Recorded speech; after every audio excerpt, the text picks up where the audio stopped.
Morning, good afternoon. Mahala popote ambapo unanitazama asubuhi, mchana, majioni ya leo. Sasa there are a few questions nimekuwa nikijiuliza, na one of it ni kwamba why do people do dangerous things? Saa zingine unajua kwenye orora abantu wanafanya a very dangerous thing in their life, and then you unabaki ukijiuliza why do people do such acts, especially when they are life-threatening. So I came up to realize that, there are so many reasons as to why people do dangerous things. One of it being that in pursuit of happiness.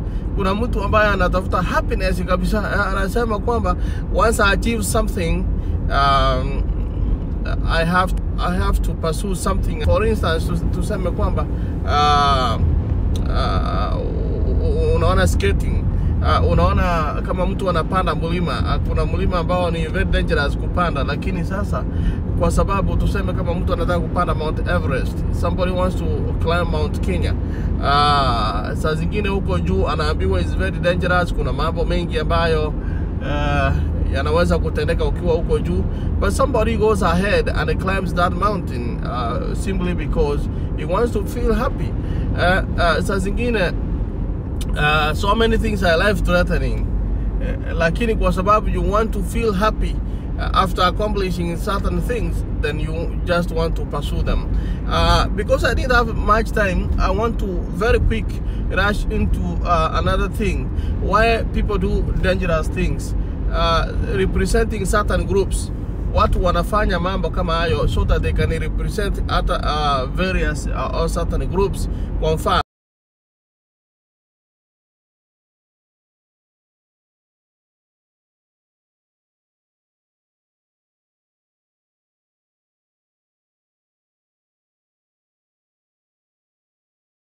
lazima nifanye hivyo. Kama ni mwanaume unapata I once read a certain book when I was doing tutoring.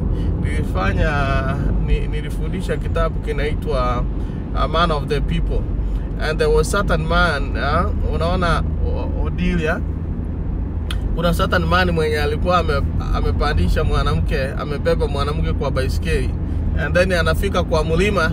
He doesn't feel that saa zile unajikaza mlima, and then unaenda mlima kama mteremko, and then msichana anauliza you are eating hills like yam, meaning that he doesn't feel the heat, he doesn't feel the strength of that mountain.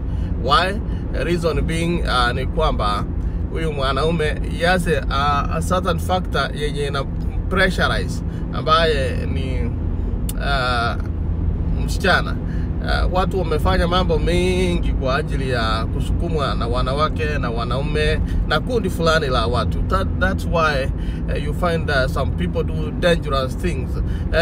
Maandamano, saa zingine unaona the first point was in pursuit of happiness. Unajua kuna watu kama maandamano wanaandamana to achieve something that they have been dreaming of in their whole life. Mtu ameota something na kuna ndoto fulani kwamba nataka kutimiza, so you do such dangerous things so that you fulfill your dream. Saa zingine kuna mambo watu wanapigania, and then kuna wengine wanasukumwa fanya hivi, and then they go and do it. Labda kuna msukumo wa njaa, kama sasa we are talking about 2022 August 9th elections. Kila mtu anakuja kwako, anakupatia fedha, anakupatia pesa, hongo, such like, unakula pesa zake na unasema kwamba that's a motivating factor that you vote for them. Lakini anasema kuja tuandamane, and you do certain weird things just simply because kuna watu wanakusukuma. Wengine mnaona fulani akuja, mnawekana pamoja, peer pressure, mnarusha mawe, unasema we don't want some so and so to speak. By the way, if you are an individual, you could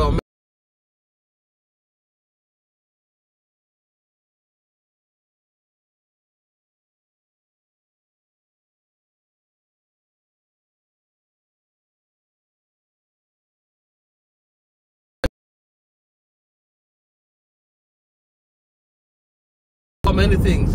Number two, tukasema kwamba they want to represent a certain group, kwamba unapata kuna wanaume wamefanya mambo kama hayo, labda kwamba peer pressure. Anaambia jamaa that, you know, once you come to my church, I will take you to heaven. That's why we even have a helicopter ministry in Nairobi. Mtu anakuambia, you know what, come nilipe pesa fulani, pay me some money so that I can show you whether your name is written in heaven. Yani mtu anakuja anakuambia that I want you me 10,000 Kenyan shillings, nikuandikie, nikuone if your name is in heaven. Na kuna watu wanafuata viongozi kama hao. So many people are following such people, and they have masses. You wonder why such things happen, and if you wonder why, don't worry, stay tuned. This is AGR on the road. I'm Jeremiah Orino Tiri. I'm sorry, I'm on the road. I could not read your comments, but keep them coming. Keep them coming, because I will be reading them, and we shall continue with that segment from DFW area. Right now, I'm in Fort Worth area, heading to Austin. Austin is the capital city of Texas. That's where I'm heading to. Ni saa sita na dakika 37. I will be there in 3 hours.